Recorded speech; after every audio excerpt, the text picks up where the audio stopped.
जहैया असो के दशहरा बदौरे दुआरावा बोये के आदि आदि जहैया कहरे जावा पकाला साहब के मैया मट्टी में सुतल बारे सोइया कहरे जावा पकाला साहब के मैया मट्टी में सुतल बारे सोइया मट्टी में सुतल बारे सोइया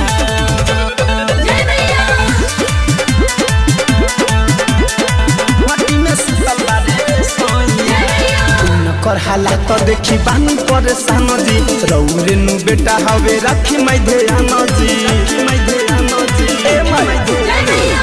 कर हालात देखी बानी परेशान जी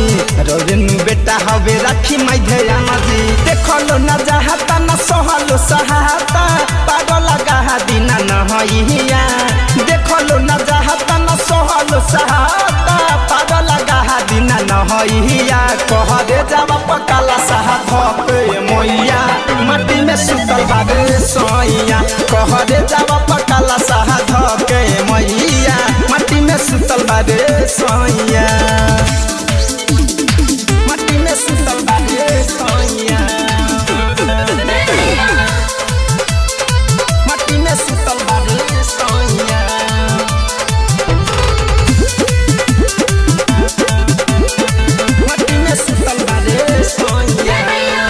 लिए मही सब दुखवा बलाए विवेक विकास पर होखी न सहाय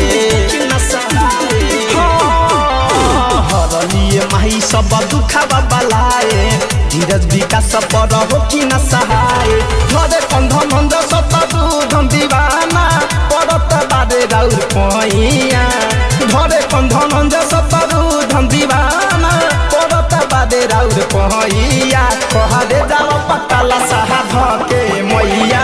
मट्टी में सुतल बारे सोइया कहरे जावा पकाला साहब के मैया मट्टी में सुतल बारे सोइया।